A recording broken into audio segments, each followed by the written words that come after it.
అందరికీ నమస్తే అండి. ఈరోజు రెసిపీ పాలక్ రైస్. ఎంతో టేస్టీగా ఉండే ఈ పాలక్ రైస్‌ని చాలా క్విక్‌గా, ఈజీగా ఎలా తయారు చేయాలనేది ఈ ప్రాసెస్ చూపించబోతున్నాను మీకు. జనరల్‌గా పిల్లలు ఆకుకూరలంటే ఇష్టపడరు కదా! ఆకుకూరలంటే ఇష్టపడలేని పిల్లలు కూడా ఈ రైస్‌ని ఇంకా కావాలని మరి తింటారు. అంత టేస్టీగా ఉంటుంది. అయితే ఈ రైస్ కోసం ఇక్కడ నేను 1 గ్లాస్ బాస్మతి రైస్ తీసుకొని 2-3 అవర్స్ పాటు నానబెట్టుకోవాలి.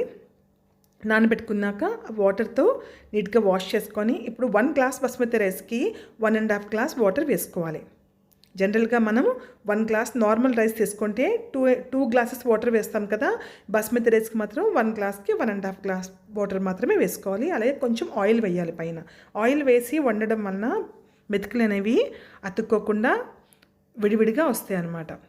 సో ఈలోపు పాలకూరని కట్ చేసుకుందాము. ఇక్కడ నేను చిన్న సైజు పాలకూర కట్టలు 2 తీసుకున్నాను. తీసుకొని వాటి చివర్లు ఉంటాయి కదా, చివర్లు కూడా ఈ విధంగా కట్ చేసేసుకోవాలి. కట్ చేసుకున్నాక ఎప్పుడు కూడా ఆకుకూరలు వాష్ చేసుకున్నప్పుడు వాటర్లో కొంచెం పసుపు, కొంచెం ఉప్పు వేయడం వలన అవి నీట్గా క్లీన్ అయిపోతాయి.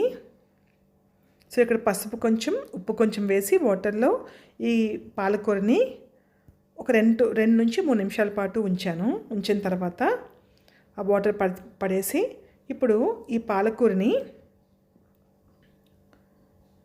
వేడి నీటిలో ఫస్ట్ వేడి నీళ్ళు మరిగించుకొని ఆ నీటిలో ఇవి ఒక 2 నిమిషాల పాటు ఉంచాలి. అంతే, ఎక్కువసేపు ఉంచకూడదు. వేడి నీటిలో ఒక 2 నిమిషాల పాటు ఉంచిన తర్వాత ఇప్పుడు కేర్ఫుల్గా ఆ వేడి నీటిలో ఉన్న పాలకూరని తీసుకొని చల్లని నీటిలో వేసుకోవాలి. నార్మల్ వాటర్ అయినా పర్లేదు, లేకపోతే ఐస్ వాటర్ తీసుకొని ఒక బౌల్లో వేసుకోవచ్చు. వేడి నీటిలో ఎక్కువసేపు ఉంచకుండా ఒక 2 నిమిషాల పాటు ఉంచిన తర్వాత ఇమీడియట్గా దాన్ని తీసుకొని ఐస్ వాటర్లో కానీ లేకపోతే నార్మల్ వాటర్లో ట్రాన్స్ఫర్ చేసుకోవాలి. ఇప్పుడు చేసుకున్న ఆ పాలకూరని మిక్సీలో గ్రైండ్ చేసుకోవాలి. చూసారు కదా, ఈ విధంగా మిక్సీలో వాటర్ అస్సలు యాడ్ చేయకూడదు. వాటర్ యాడ్ చేయకుండా మిక్సీలో గ్రైండ్ చేసుకోవాలి. ఈలోపు రైస్ కూడా రెడీ అయిపోయింది. చూసారా ఎంత పొడి పొడిగా వచ్చిందో. ఇప్పుడు ఈ రైస్ని చల్లార్చుకోవాలి.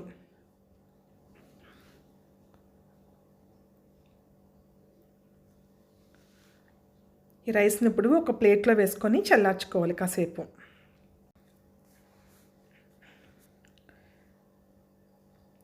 ఒక 3 మీడియం సైజ్ ఉల్లిపాయలని పొడుగ్గా సన్నంగా కట్ చేసుకోవాలి. అలాగే ఇక్కడ 4 నుంచి 5 పచ్చిమిర్చి నిలువుగా కట్ చేసుకోవాలి.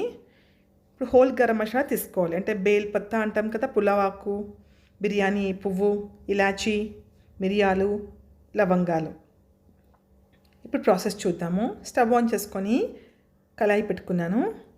కళాయిలో ఆయిల్ వేసి ముందుగా జీడిపప్పుల్ని దోరగా వేయించుకుంటున్నాను. ఈ విధంగా వేయించుకున్న జీడిపప్పుల్ని ఒక ప్లేట్లోకి ట్రాన్స్ఫర్ చేసుకుంటున్నాను. ఇప్పుడు అదే ఆయిల్లో హోల్ గరం మసాలా వేసుకోవాలి.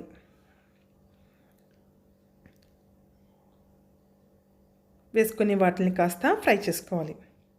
కాస్త ఫ్రై అయిన తర్వాత పచ్చిమిర్చి వేసుకోవాలి. అలాగే సన్నంగా తరిగి పెట్టుకున్న ఉల్లిపాయలను కూడా వేసుకోవాలి. వేసుకొని మీడియం ఫ్లేమ్లో ఫ్రై చేసుకోవాలి. ఇప్పుడు ఇందులోకి కాస్త పసుపు వేసుకున్నాను. వేసుకొని ఇప్పుడు ఇందులోకి 1 టీ స్పూన్ అల్లం వెల్లుల్లి పేస్ట్ వేసుకున్నాను. ఫ్రెష్గా రుబ్బుకున్న అల్లం వెల్లుల్లి పేస్ట్ అయితే ఇంకా బాగుంటుంది. అల్లం వెల్లుల్లి పేస్ట్ వేసుకొని పచ్చివాసన పోయేదాకా ఫ్రై చేసుకోవాలి. మనం తయారు చేసి పెట్టుకున్న పాలకూర పేస్ట్ని కూడా వేసుకోవాలి.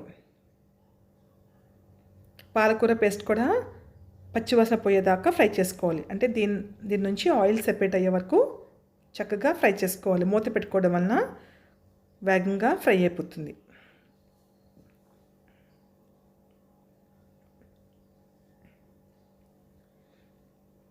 చూసారుగా చక్కగా పాలకూర అయితే ఫ్రై అయిపోయింది. ఇప్పుడు ఇందులోకి పావు టీ స్పూన్ జీలకర్ర పొడి వేసుకోవాలి. పావు టీ స్పూన్ జీలకర్ర పొడి వేసిన తర్వాత మ్యాగీ మసాలా యాడ్ చేసుకుంటే మంచి ఫ్లేవర్ ఉంటుంది. మ్యాగీ మసాలా ఒక ప్యాకెట్, అంటే ఈ విధంగా మనకి ఒక బంచ్ వస్తాయి కదా పెద్ద ప్యాకెట్లో, అందులో నుంచి ఒక ప్యాకెట్ మ్యాగీ మసాలా తీసుకొని ఇందులో వేసుకోవాలి. అలాగే గరం మసాలా 1 టీ స్పూన్ వేసుకున్నాను. ఒక packet Maggi masala, 1/2 teaspoon జీరా పొడి, 1 టీ స్పూన్ గరం మసాలా వేసుకొని టేస్ట్కి సరిపడే ఉప్పు వేసుకోవాలి. వేసుకున్నాక ఇప్పుడు పేస్ట్ అంతా కూడా ఒకసారి కలుపుకోవాలి. ఇప్పుడు పాలకూర చక్కగా ఫ్రై అయిపోయింది కదా. ఇప్పుడు మనం ఇందులోకి రైస్ని వేసుకోవాలి. మనం వండి చల్లార్చుకున్న బాస్మతి అన్నం ఉంది కదా, ఆ అన్నాన్ని ఇందులో వేసుకొని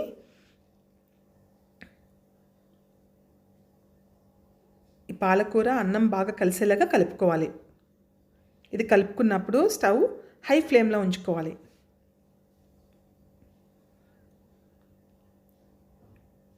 హై ఫ్లేమ్లో ఉంచాక మొత్తం అంతా కూడా పాలకూర అన్నం అంతా కూడా బాగా కలిసేలా కలుపుకున్నాక ఫైనల్గా ఇందులోకి మనం ముందే ఫ్రై చేసి పెట్టుకున్న జీడిపప్పులు వేసుకోవాలి.